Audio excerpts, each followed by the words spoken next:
Welcome to Spaghetti on the Wall, where we throw ideas, see what sticks, and nurture those that do. I'm your host, Armando Leduc, an actor, entrepreneur, and coach, giving you insights that light up your world. We're here to explore the realms of business, marketing, and life, serving up a shot of inspiration with every episode. Ready to make ideas stick and grow them into something great?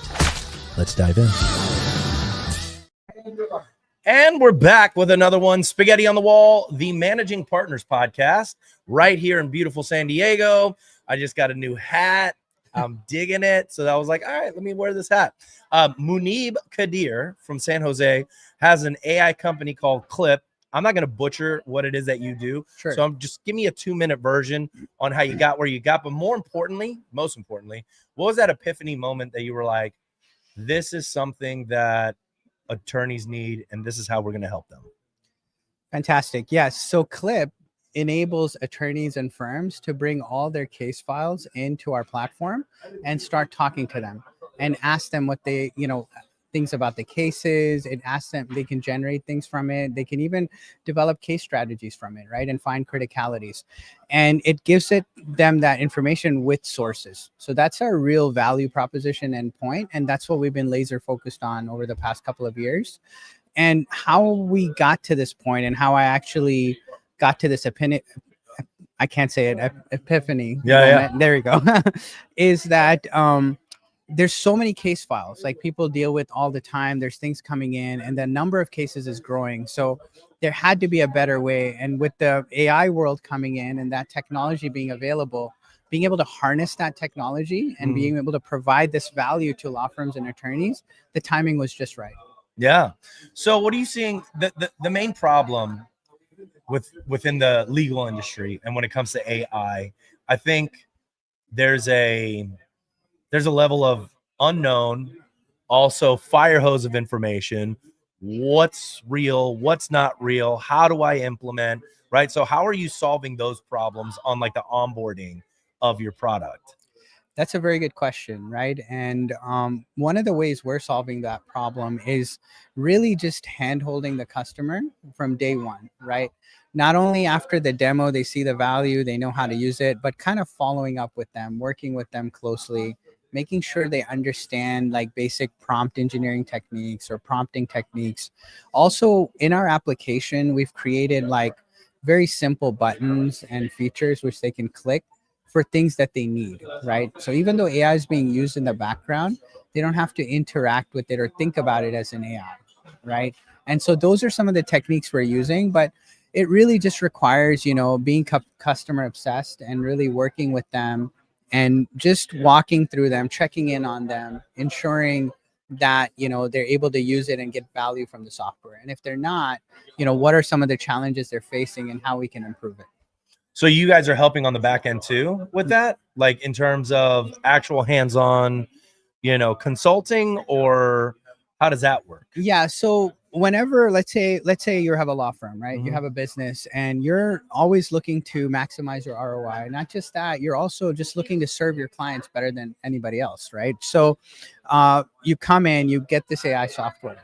Now you know how to use it. You've got all the resources online. You've got YouTube videos. You have all the resources on how to use it. But in the grand scheme of things, it's about you building that connection with the firm and the customer and checking in on them and making sure they understand it, making sure they can see the value of it, because they're so busy day to day working these cases and trying to help their clients that they're not out there trying to learn a new software, like spending time, right? Yeah. So we always take the forefront here and we try to reach out and we try to make sure that they feel comfortable with the application. And then we also have mechanisms to monitor how they're using the app, right? Where they're struggling, where they're clicking, where they're spending more time than they need to. And then when we talk to them, we bring up those scenarios and then improve that for the next version as we add the new features. Yeah. Talk to me about a story that you guys have been able to bring in an attorney. They've used your product and it's helped them save time, helped them become more efficient. Tell me a story about one of the people that you guys have helped. Absolutely. So we have a firm in the Austin area, Lino's Law Firm. So his story is actually pretty incredible. So he was working on a deposition, and you can see this video on our YouTube channel as well. And he had to go through all these deposition transcripts. So he uploaded everything into Clip, and he was able to mid deposition question some of the statements that were made, right, in terms of like the maintenance done on a car, right? So he was able to get down to that depth and detail and be able to get a response with the source almost instantly, to be able to then bring that up during the deposition. And it helped him actually, make really good progress on that case. That's phenomenal. Yep. So real time research, deep research. How much of that is, because like I know AI sometimes doesn't always give you Yep. the correct information. Correct. So how are you trusting some, and how are you knowing what's not? Yes. So there, AI is improving at light speed, Sure. right? Especially the backend technologies, and every AI company that you see here, they're all leveraging similar LLM models and technologies. So really, where the change is on really understanding the customer's use case, and then not just tuning that AI, but also prompting it properly, right, to be able to get that accurate answer at all times, and to reduce the hallucinations by reducing essentially the volume and the things that it's looking at, right? So anything you do to help home in on where you need to go is the best way to be able to reduce the hallucinations. And so far, we have had very little, if any, hallucinations in the responses because of the architecture that we have in the backend. That's really cool. Yeah. So how do people work with you?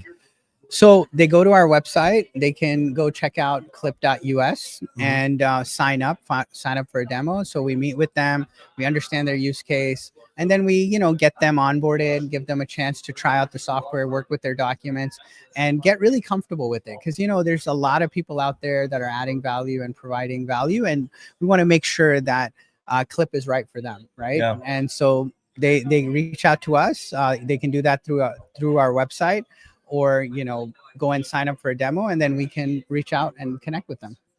Is it like a monthly recurring model, like a subscription? Yes. And access to a community? Yes. So great question. So the way our pricing works is we have 3 tiers. They're all monthly recurring models, and they unlock more and more features as you go up in the tier, right? So our basic package, which is very easy, $199 a month, they can get in and just upload up to 2,000 pages a month and be able to interact with those documents, to kind of feel it, right? And to really understand and see what value it's bringing. And then from that on, it grows after that, to give them access to our agents, which are medical chronology agents, deposition summary agents, and we have other agents we're building as well, right, that are specific needs for this industry. Yeah. And then the 3rd tier just gives you even more page count, page uploads every month. Love it, man. Yeah. Thanks so much for being here. Thank you. Appreciate you guys. If you're looking for an AI solution, hit up Munib here, San Jose, California, with Clip AI. Thanks guys for watching Spaghetti on the Wall Managing Partners podcast. We'll see y'all next time. Thank you. We'll see y'all next time. Awesome. Thank you. We're going to take a picture.